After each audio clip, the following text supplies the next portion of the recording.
is RFD Today, a daily look at key topics impacting rural Illinois.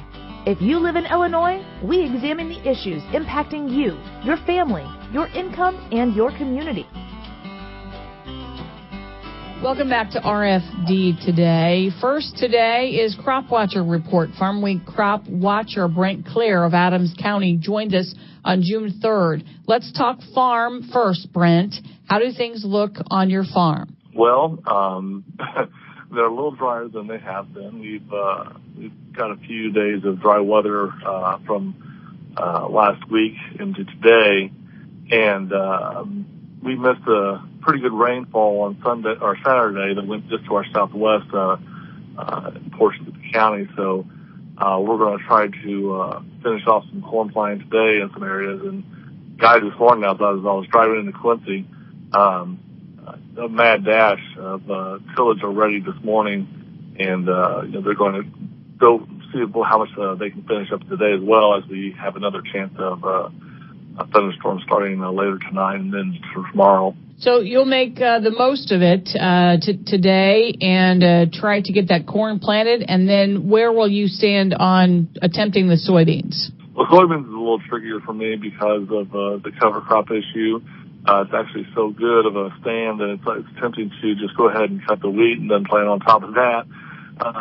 So we still have to decide whether or not we want to terminate that cover crop and plant into that or what. So that's kind of an interesting situation we put ourselves into when we use cover crops. That if you wait too long, if you don't terminate it long enough, you actually have something that's like, can you actually stomach killing that and not taking a little bit of profit off of the seed of it. So summary for your Crop Watcher Report, Brent, is? We're doing okay personally. We are one of the lucky ones, though.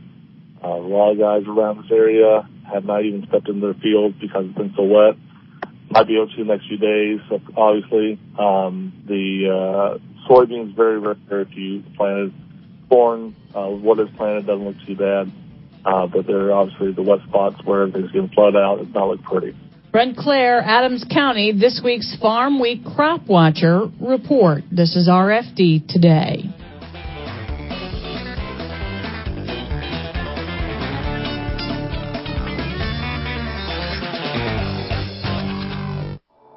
It's a bully, but we aren't afraid of a fight.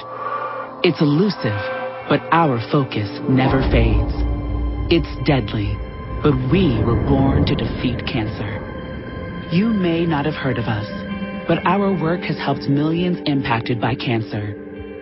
We are the Leukemia and Lymphoma Society. We are leaders in advancing breakthroughs in immunotherapy, genomics, and personalized medicine. This research saves lives. After 65 years of fighting blood cancers, we've arrived at a game-changing belief. The cures for cancer are in our blood. The drugs and treatments we've developed for blood cancers have helped people affected by many different types of cancers. We are the Leukemia and Lymphoma Society. Beating cancer is in our blood. Learn more at LLS.org. Farm, family, food. Those three words best describe Illinois Farm Bureau. Farm.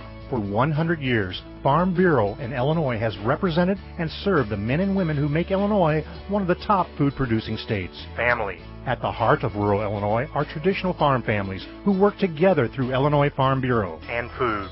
Farm Bureau families are proud to grow the healthy food they provide their families and yours. Farm, family, food.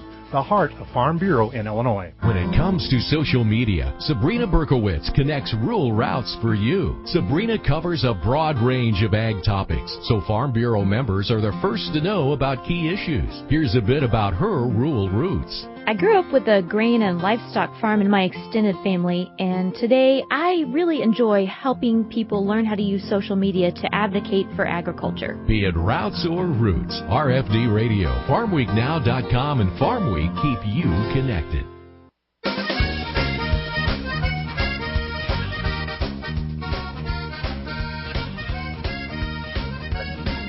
Welcome back to RFD Today on a Monday, June 3rd. Mark Gebhardt, Executive Director, Governmental Affairs and Commodities, joins us.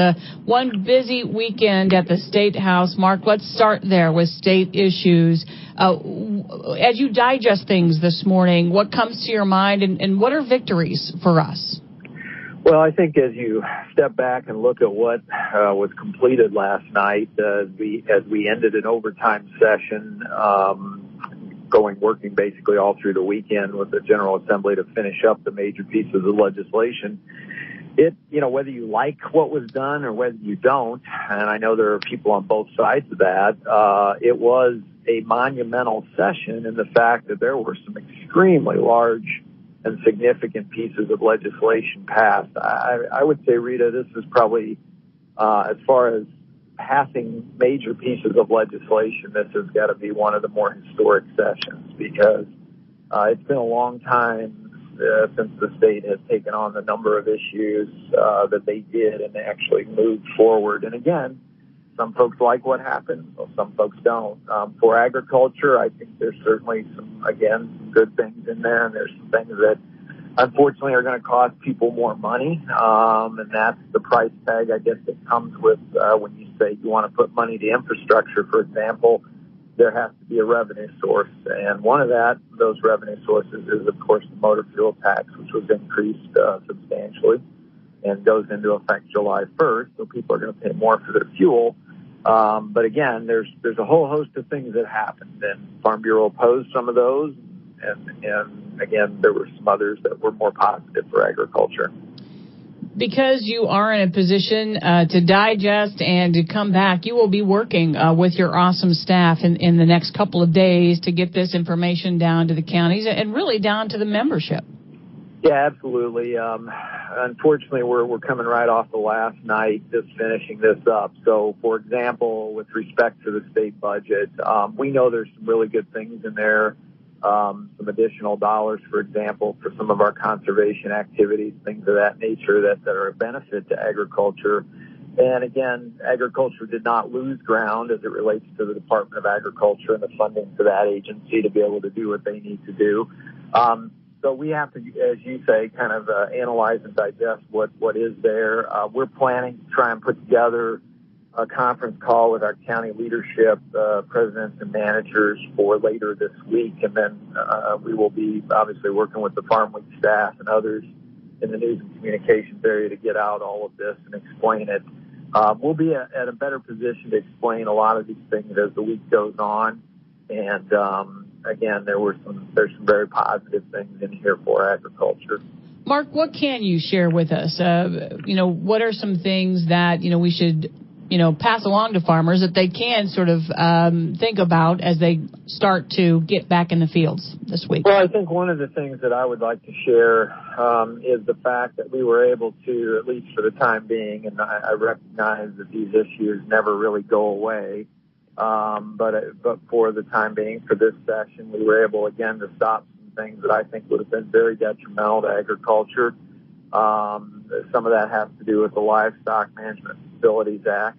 And there was, again, 3 different pieces of legislation proposed that we were successful in getting to not move through this of being able to kind of bottle that up, if you will. But that doesn't mean those issues go away, because I know there are still concerns out here by individuals in the state that feel there should be more regulations or county control, those sorts of things that dictate what a livestock facility can or cannot do.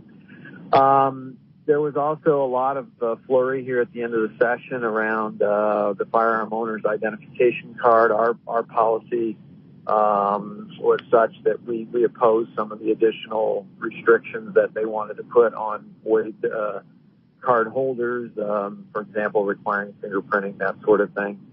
So there were a lot of those kinds of things that happened that, again, we were successful, at least for the time being, in being able to kind of bottle some of that up. I think the significance of what was passed as it relates to infrastructure certainly should be of benefit to agriculture. And the key to this is making sure that the funds do get distributed properly, that downstate Illinois gets their share of the dollars that are going to be raised by some of the things that were passed, such as legalization of recreational cannabis, sports gambling issues. Those are all going to be revenue generators that, again, are designed to fund a massive capital bill that will have infrastructure benefits for roads, bridges, those sorts of things that should benefit agriculture. Well, less than a minute in this first segment, but I want to say, and we always try to, but membership in this organization, Illinois Farm Bureau, one of the grand benefits is your team. Kevin Simlow and his staff completely represent the voice of agriculture in Springfield. Rita, I can't say enough about the team. Kevin Simlow, Bill Bodine, and Zach Schmidt on the ground in Springfield every day, every hour. These guys put in, they didn't leave Springfield and the capital until the early hours of the morning on many of these nights. They were back before 7 o'clock the following morning. They worked all weekend. The last 2 weekends, they worked Memorial Day. They put in a tremendous amount of time representing our membership. And Christina Norrie, who is all part of that team out of our Cook County area, coordinating the Adopt a Legislator program, is a critical part of that as well. And we are so fortunate to have the people we have day in and day out working for us. And we just are really, really blessed to have that team, and they did a magnificent job. We'll be back with Mark Gebhardt, Executive Director, Governmental Affairs and Commodities, Illinois Farm Bureau. This is RFD Today.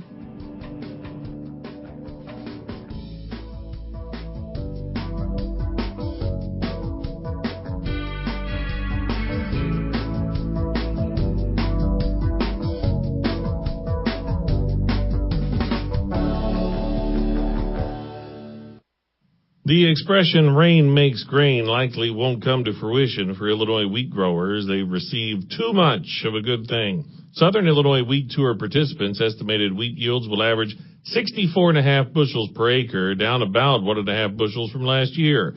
Learn more about the wheat situation, including disease threats, in the latest edition of Farm Week. A new marriage of apples and pork has led 2 farm families to successfully launch Apple Bratwurst. Turn to Farm Week to find out how the owners of Rindleman Orchards and Somerset Farms have teamed to debut their product. Arriving soon in your mailbox. No other Farm Weekly in Illinois has as many people on the ground in Illinois covering Illinois agriculture for you with the depth on key issues to help keep you profitable.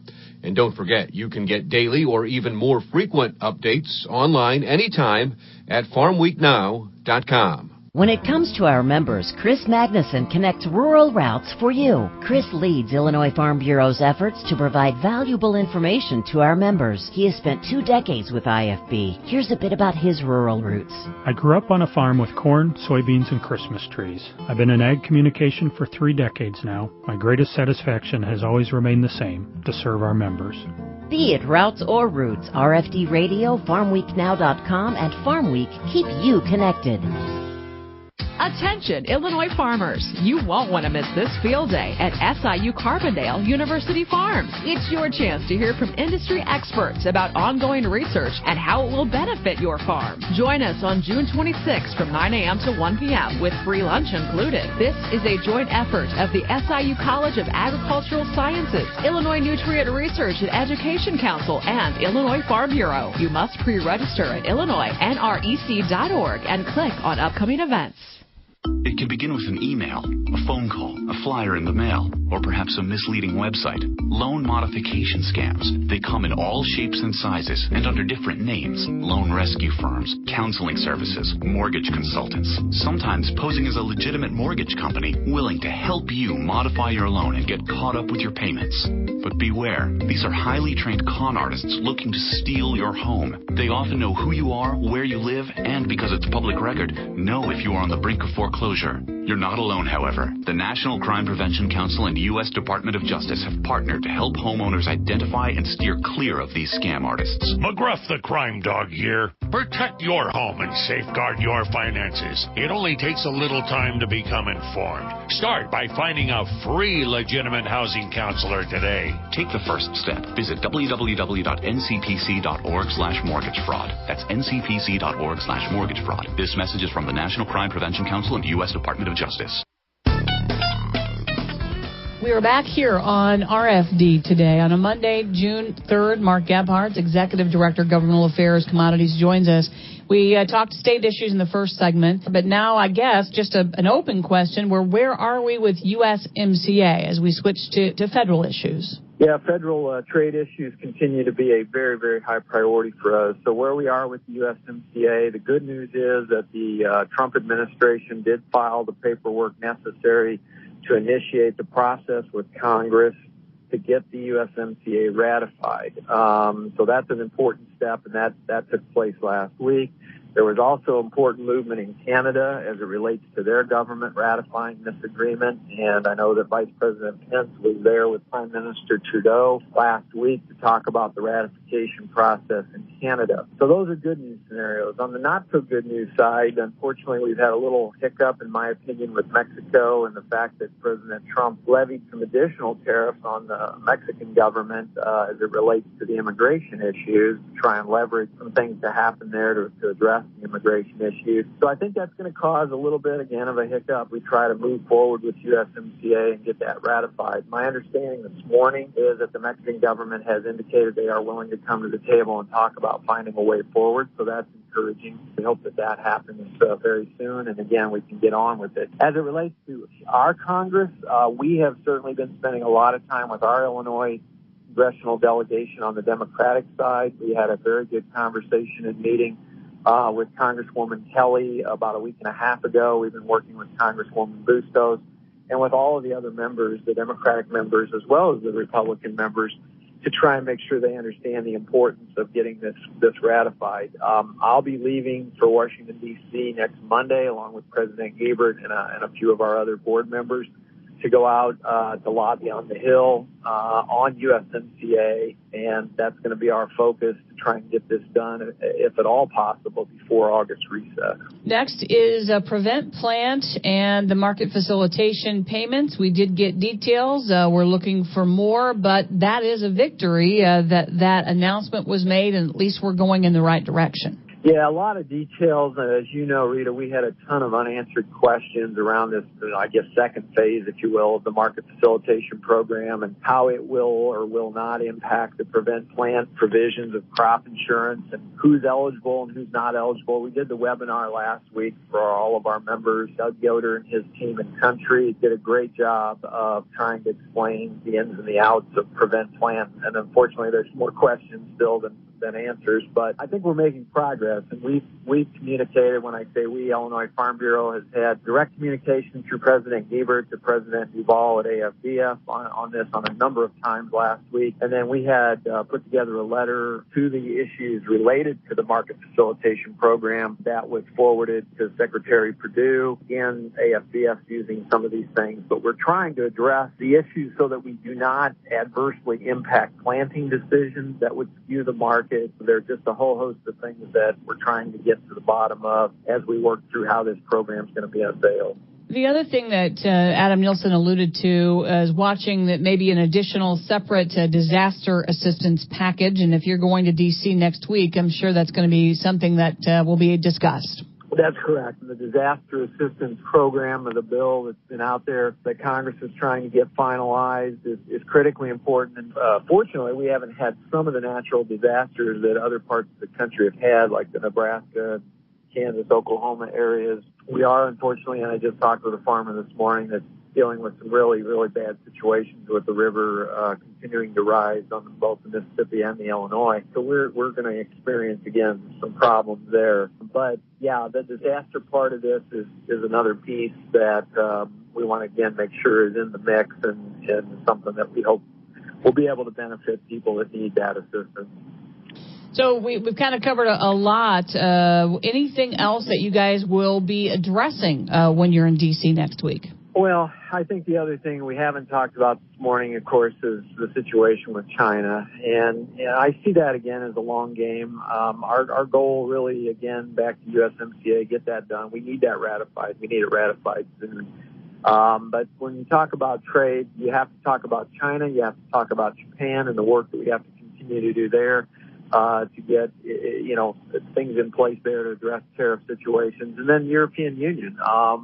We haven't talked a lot about that, but that's a critical market as well and one that we'll undoubtedly focus on. So trade, encompasses about 4 or 5 kind of hot spots around the world. And I'm sure we'll talk with all of them and the importance of trade as it relates to our farm economy, because as you know, Rita, our farmers are unfortunately dealing with some very, very adverse, not only weather conditions, but market conditions. And it's made farming a pretty challenging business to be in here for the past several years. Yeah, for sure. And now we gave a shout out to your staff in the first segment. And in this last minute, I think about that and struggling to get this crop in across the state. A lot of folks don't realize, when the board is in, like they were just recently, they're not on their farm. And dealing with a year like this, I think, more than ever, really puts those board members in a tough spot. Yeah, the board does a great job. We're blessed to have the leadership in the Illinois Farm Bureau that we have, all the way from our elected leaders, the President Gaebert, Vice President Duncan, and then all of the individual board members. Because you're right, they put in a lot of time away from their farm, and for some of these guys, when they're gone, things are not happening. And so, they take a time out, if you will, to serve the organization, and we're very appreciative of that because I can tell you we've had a number of conference calls, we've had a number of meetings, and we throughout this whole state legislative session and even some of the national issues we talked about how we want to move forward. So we're just, again, blessed to have that leadership. Mark Gebhardt's Executive Director, Governmental Affairs, Commodities. We'll be back with more RFD today. More farm news and information ahead. Stay tuned for more RFD Today here on the Illinois Farm Bureau Radio Network. Farm Week and FarmWeekNow.com journalist Kay Shipman connects rural routes for you. For 3 decades, Kay has delivered important news. She covers everything from legislative issues to the latest in soil and water conservation. Here's a bit about her rural roots. I love covering so many aspects of agriculture and providing readers with the facts they need to make better decisions. I also get to work with farmers and meet new people along the way. Be it routes or roots, RFD Radio, FarmWeekNow.com and Farm Week keep you connected. The Illinois economy runs on our homegrown agricultural products. Our dairy, beef, pork, corn, and soybeans grow the agricultural industry by nearly $20 billion each year. But we don't just grow Illinois, we grow North America. Canada and Mexico account for over $45 billion in U.S. agricultural exports, and they support more than 1 million American jobs.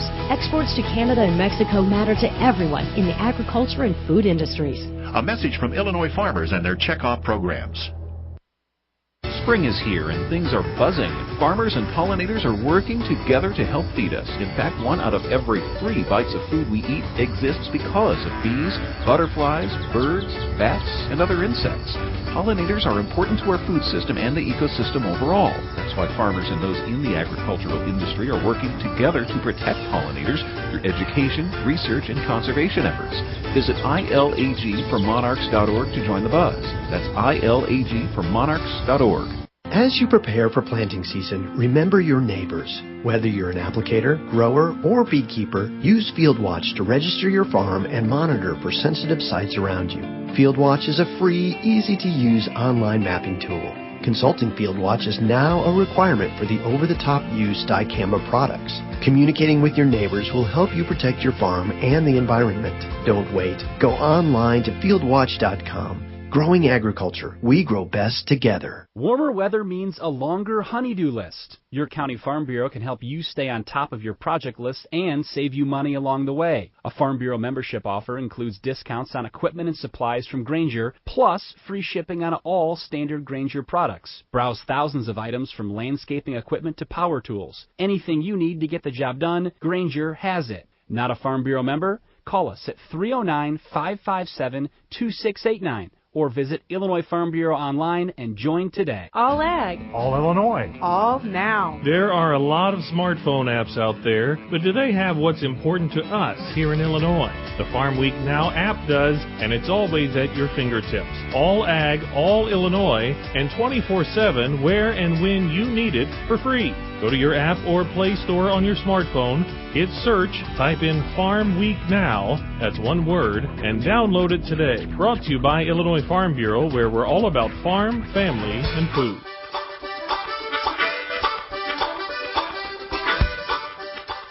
With Dave Fisher in a part of the state that's very near and dear to you, Dave. You spent many years on dairy farms right in this part of the state.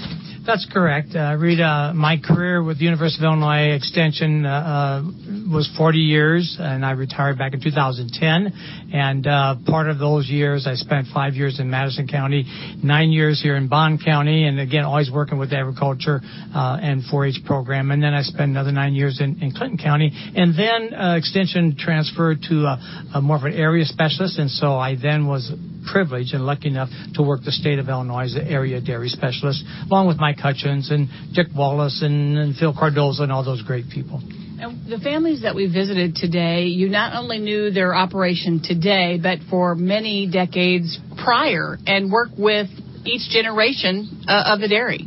Yeah, and I kind of joke about it, kind of showing my age here, but yes, the producers that we visited today, their parents, their grandparents had been the same people that I had worked with 30, 40, 45 years ago. And it's fun to see the producers we worked with today. I saw those as little guys and little gals. And it's fun to see how they've developed and the knowledge and how they're carrying on the industry is just heartwarming. And if I don't know how Dan Grant will write the headline, but certainly as we kind of concluded the day, it was there are more than one way to dairy in 2019, more than one way to make a living, and these are the same story, but just a little bit different. Yeah, exactly. Just the same story. Again, we're working with dairy cattle. We're working with dairy people. We're working with a tremendous infrastructure, and we're all trying to make a living doing the farming way. And some are doing it a little bit more sophisticated, and I shouldn't say sophisticated, but a little bit more perhaps integrated, a little bit more maybe specialized. And each one of the farms that we visit with brings a whole element of a area of expertise that has to be top-notch, and they prove that they can be that way. So we started with Turley's, and that Turley operation is a multi-generational farm. Had they not changed the way they dairy, they might not be here today. And, you know, that's correct. And that's interesting as you say it like that, because I think the other farms that we visit with the same way, if they not change their mode of operation, they may not be here today. And so you're right, the rolling lawn farms, and again, I don't want to get into all the discussions of it, but rolling lawn farms are tremendous, knowledgeable, well-run operation for many, many, many, many years, and now Michael's taking it another step forward in doing a processing. And again, such an articulate, well-thought-out young man. He will make it happen. Then we went to Villa Rosa Farm, which also you had been on many, many years before, and they're successful today. Right, and again, there we go back to the Bill Schrage era, and many of the dairy producers and throughout the state know who Bill Schrage is and was, and a tremendous patriarch of the registered Holstein cattle as well, and also a top-notch dairy producer. And so his grandsons, Bill Schrage's grandsons, have taken over the operation, gone with the automatic milking systems, the robotic systems, and again, have just done a stellar job. And 10 years with that robotic milker going strong. We come just down the road to neighbors of theirs, the Marcoots. Again, a different situation, but the family is still running a dairy. Exactly right. And here the daughters came back to the farm and have learned the state of cheese production and have learned it to the utmost.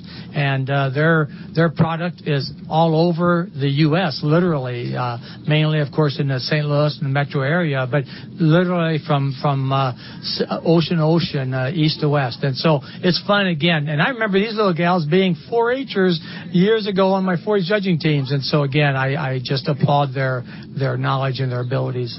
What's different about the dairy industry? Because obviously, we have some very strong livestock farm families around the state, but because you are a dairy specialist, what's different about these families? Oh, that's a tough question. I'm not sure if I got a good answer for it. I think the dairy families are very in tune to their livestock because they work with them every day. Unlike if you're a pork producer or livestock producer, beef producer, you're not just hands-on every day with them. And so they have that aspect. And I think, again, since dairy numbers are dropping down, I think you see a little bit more camaraderie amongst those of us that are left in the industry. And just good, hardworking people. But again, I'm not pinpointing that as just being dairy. I think all agriculture related people are just good, hardworking people, salt of the earth, literally and figuratively. And your career serving the dairy industry, you were just telling me, I don't know how many, there's very few people that can sit down and say, every day I wanted to get up and go to work. It was a great life. Absolutely. The career that I had with the University of Illinois Extension was second to none. It was just awesome. As we said, I never woke up of a morning not wanting to go to work. As I've always said, there's some days were better than others, but it always was exciting. New challenges, working with some really outstanding coworkers and staff, and mainly seeing and able to work with families and see that I could help them maybe bring out a new idea, help them maybe become a little bit more profitable, maybe help their children learn a new skill through 4-H. And so all those put together just said, this is a great life. Dave Fisher, dairy specialist, Illinois, retired from the University of Illinois Extension, as we spent some quality time with Dave and others last Friday. More today, highlighting that livestock and dairy tour on the Livestock Report and on Inside Agriculture.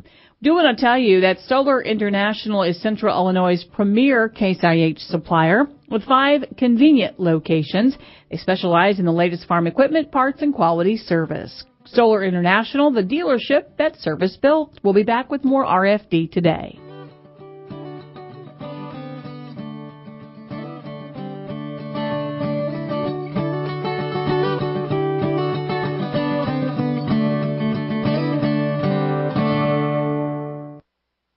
Farm Week and FarmWeekNow.com journalist Daniel Grant connects rural routes for you. With more than 2 decades of reporting under his belt, Dan is the go-to source for farmers when it comes to commodities. Here's a bit about his rural roots. I grew up on a grain and livestock farm near Roseville in Warren County. What I love about my job is working with people, traveling across Illinois, and visiting farms along the way. Be it routes or roots, RFD Radio, FarmWeekNow.com, and Farm Week keep you connected.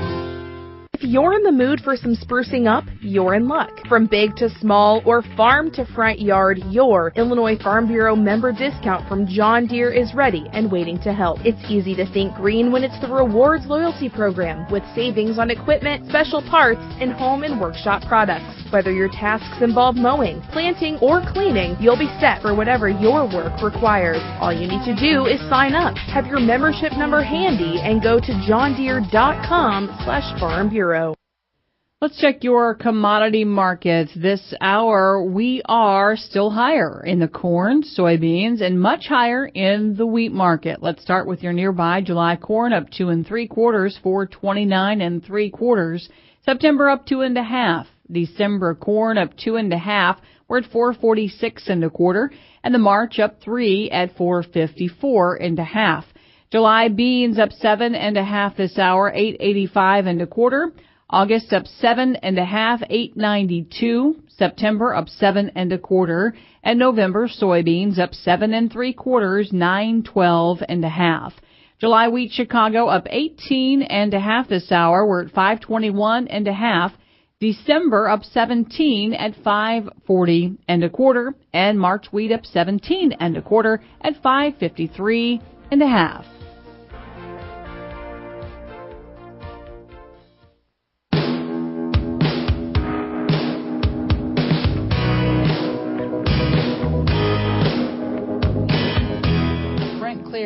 joins us from Adams County. We talked with Brent earlier in the hour on the Crop Watcher Report, reporting on your farm activities. But Brent, you also have a very important position at the Emergency Management Center in Adams County as a meteorologist and watching the rivers rise. Where are you on that issue? Well, right now we hit our crest here in Quincy Saturday afternoon at 31.16 feet, which is approximately a little less than a foot away from the record crest set in 1993. Fortunately, all of the levee districts in west central Illinois are still holding. And our main focus is from Warsaw south all the way through the Snide district, as it goes through Pike County and those in between. And we are really thankful that, none of these have breached. Now, we did have a situation with one Saturday where the level was high enough that it just simply went over the top, but it went over on a very grassy part of the levee, and it was on a creek that fed into the Mississippi, so it didn't have a lot of current to it. And they simply allowed it to flow down just to take the pressure off the rest of the system. And that has finally stabilized with the dropping of the water and some other things that was done yesterday to build up that levee just a little bit, just to keep the water from flowing down continually. Now back to what Mother Nature will be bringing us the next couple of days. You sort of alluded to it. We don't have a long stretch of dry weather, but what is the forecast hold for your side of the state the next few days? Well, unfortunately, models are still coming in kind of flip-flopping, but, we looking for the rest of this week a possibility of 2 to 4 inches overhead, and depending if that goes north or south of us will make a big difference into our river levels. You go to the north, obviously going to raise significantly higher. You rain right overhead, it raises a little bit, and then if it rains to the south, it kind of just keeps everything at the same level for a little while longer. So tomorrow, Tuesday, we're really watching the storm system move across Missouri and Iowa and tracking it to see, exactly where it's going to produce its heaviest rain, and if it's going to produce the heavy rains as well. That's going to be a big test to us this week. If we can keep those rainfall amounts low, maybe we can get a few more feet of drop of the river, really take some pressure off these levee systems, and the biggest thing is not saturate the levees. That's the killer. When the levees just soak up all the water and they just completely become saturated, that's where the issues pop up. Now, as you sat there in the center, where is the center actually located? The Emergency Operations Center for the county is located in Quincy. It's basically where we meet all the decision makers once in the morning, and then that's where we kind of go out from here. The main operations, though, right now are fortunately down in the downtown part of Quincy where the sandbagging operation is going on. So this is kind of just the meeting area here and kind of the workstation as well for documentation and such. But the real boots on the ground for this part has been on the levees and down by sandbagging. Now, we knew this going into this week, after hearing on the reports from last week that, I guess the need for hands and for help is still very much out there and, in Illinois headlines, if you will. Yeah, we had a desperate call for help last Saturday for sandbagging because we wanted to get, we are now sandbagging not just only for western Illinois, but for the Illinois River too. So we're sharing our resources because of how well we have this set up. The weekend, obviously, people are off work and they can, volunteer their time. But now as we're getting into the week, people are going back, and that's where our workers are going to be very critical. It's tough to make a call for the entire state because we understand people have got to work there too, and other farmers in the state as well. We know that you got the crop put in, and it's hard to say, hey, can you come over for a couple of days and help us out, But, as we come into this week, it's going to be a little tricky, manpower-wise. Obviously, the individuals who farm in the levee districts and adjoining places, they're going to be on the levees. They're going to be working, and they're going to have to say, I'm going to have to make my land on the bluff wait until this passes. And some of those some of us who are also in that situation where we live on the bluff, we don't have any vested interest in the bottoms. Do we farm? Do we take care of our planting? Get ahead of the game, or do we help our fellow farmer and go down into the bottoms and help a little bit? So it's a tough situation. It sure is. Can you summarize just, because we've covered a lot of ground here, I guess, if you don't mind sort of recapping the forecast this week, the river levels, and just, your summary of what's affecting your county in the week ahead. All right. So and when we say, that's, the river level will obviously not just affect Adams County, it affects, my forecast area goes all the way from Henderson County down south of Calhoun County, because the whole river is the river is connected, all these districts, and you have one failure on one, it affects the others. So right now we're seeing the river slowly fall. Hopefully we're going to drop below 30 feet here in Quincy within today. But then when we see this next round of storms move in tomorrow, it has the potential to put 2 to 4 inches down in some locations. Obviously, that's not going to help the situation at all. If we can keep it farther to the south, obviously it's going to hurt those in southern Illinois and the Illinois River as well. That's kind of selfish on our part. If it goes right overhead, then it's really going to cause some complications for those of us here on the Mississippi, and those of us, we also have friends on our, down Pike County. They're fighting the Illinois River too, and that's getting very significant as well. So we're definitely going to be watching tomorrow, and then we take it one day at a time. We got to see what tomorrow's rainfall brings first.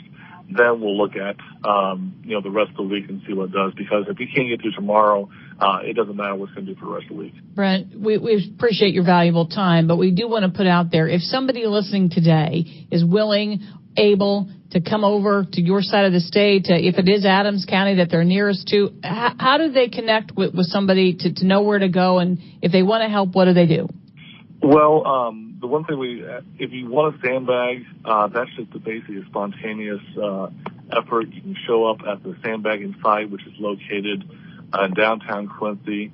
It's at the Oakley Lindsay Center, which is roughly 4th and York, I believe.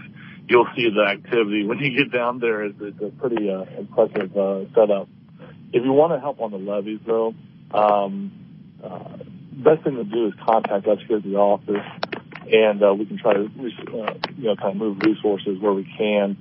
And this number is not always monitored, but we'll go ahead and give it to you, 217-277-2005. And if you call and if you have some questions, we can try to forward you to locations that I know they could definitely use your help. And one location in particular, we'll just go ahead and call that out, is the Lima Lake, or the Hunt-Lima Drainage District. And it is located just south and east of Meyer, Illinois.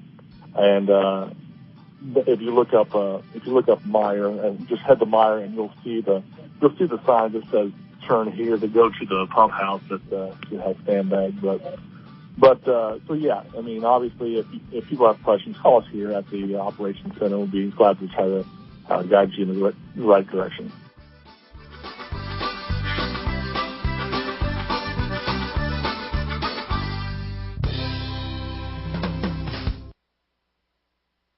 Here's your livestock summary on the RFD Radio Network. I'm Rita Frazier. Good news and bad news for the pork industry late last week. Good news first. That came in the way of the export sales report numbers from USDA, and it designated 39,000 tons of pork for China. That would be up from 31,000 the previous week. Now, that news bullish for the hog futures as it was awaiting those numbers. Then on the opposite side of the spectrum, just when things were looking up, then came the threat of new tariffs, the threat from President Trump, the new tariffs on Mexican imports. So the market trying to digest that news in the way of futures today. Lean hogs for June up 35, 82.07. July up 32, 86.25. Friday's cash hogs in Illinois 48 to a top of 55. How do people benefit from raising livestock here in Illinois? Rich Giebert, Illinois farmer, president of the Illinois Farm Bureau. Well, growing up on a livestock farm was always interesting, and I enjoy it more today than I did back then. But it did give me the opportunity to have a good work ethic, learn to get up in the morning. And you know, that was difficult during my senior days at high school and college days. I had a tendency not to go to bed at a respectable hour. But no, it was always enjoyable on the farm and getting up before daybreak and milking the cows and getting the chores done and then go about the rest of the day's business. Illinois Farm Bureau, along with beef, corn, milk, pork, and soybean associations, make up the Livestock Development Group, supporting the Illinois livestock sector. For more information, check out illinoislivestock.org.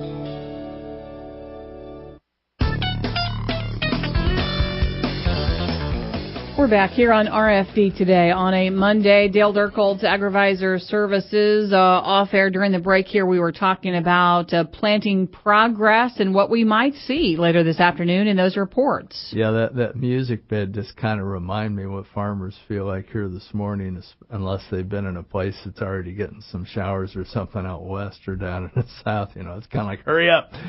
Yeah, there's going to be a lot of focus on them. You know, I haven't seen a whole lot of trade numbers yet. The one that I kind of trust that I have seen, they were in the low 70s nationally on corn and low 40s on beans, you know, in a broad mix in there. And I guess, you know, looking at it, that's probably an okay place to be at this point, although it's still asking a lot of corn planting because you're talking about putting corn planting up into the teens in a week that was still not real great, you know, but we are seeing some things. The other thing that's going on, which I think is kind of interesting, if you look at some of the weather forecasts, especially longer range, you know, and people are focusing more on the rain, it seems to be in the forecast to the south.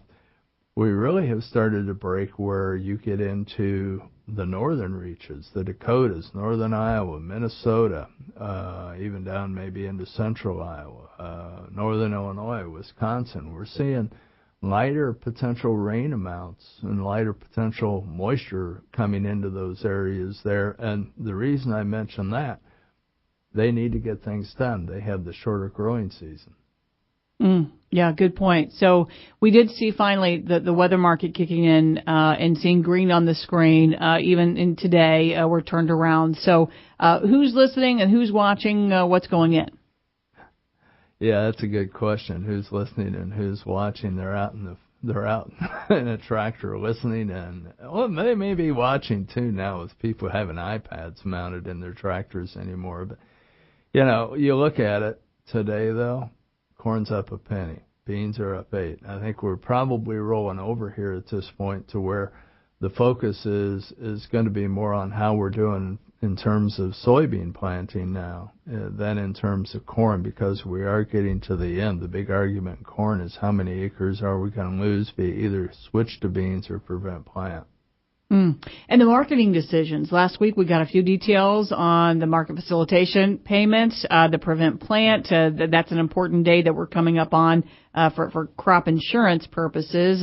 Lots to digest for farmers. I tell you what, you know, that MFP program coming in the middle of a disastrous planting season was something we didn't need. It's already, you know, for a producer, a hard decision to make, you know, when you look, okay, I can get this much revenue from prevent plant acreage on corn, or do I switch it to beans, and maybe I can do this on beans economically. So, you know, it really created a situation where you threw another thing on top, because as far as we've been told, and this was even, I heard another comment last week out of the USDA, no, if you take prevent plant, you aren't going to get MFP on it. You know, I think ultimately we will, but I think they're trying to keep that back, trying not to influence how producers look at all of this. The other factor is last year's corn crop and getting a hold of that. Now we've got the barge situation, the river, the flooding situation. How do you digest that? That's another big issue at this point. And boy, when you look at it, it's a situation. It's not going to go away real quick or real soon. We may be getting to peak here at this point in time as far as river levels are concerned. But, you know, the amount of water we still have in the system to come down at this juncture says, you know, we aren't going to get down to reasonable levels to make transportation easy on the river here anytime soon. You can kind of see it in some of the cash markets, and generally, you know, the Ohio River's got a little bit better cash market than the Mississippi and the Illinois. Basically, I can still do some stuff, but even as you go into the Ohio, you got the issues with the lower Mississippi. We all know, you know, via the media what's happened down in Arkansas, and it just says, you know, we just got a ton of water flowing down the system. And when you step back and you think about it, the longest period of flooding on the Miss River since 27. Mm. Yeah, it's just amazing how long we have had water issues on the Mississippi River. We don't think about it. And they haven't impeded grain movement consistently over that period, but we've been at high water for a long time. About a minute left here, Dale. What's Dale Dirkhold's golden nugget for farmers this week?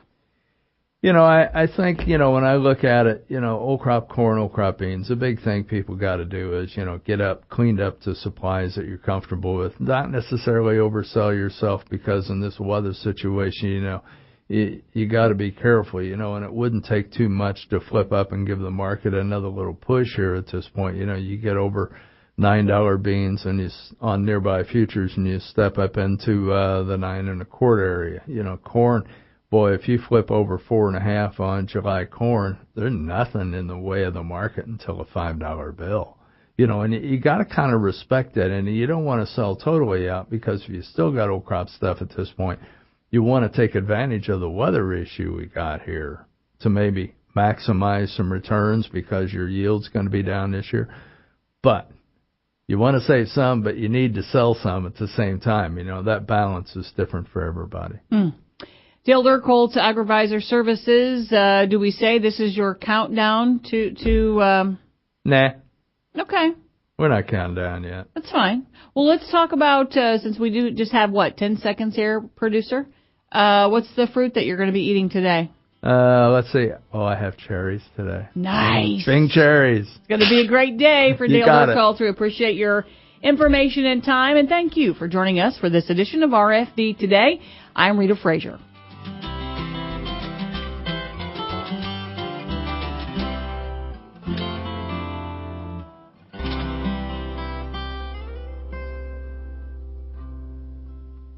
More farm news and information ahead. Stay tuned for more RFD Today here on the Illinois Farm Bureau Radio Network.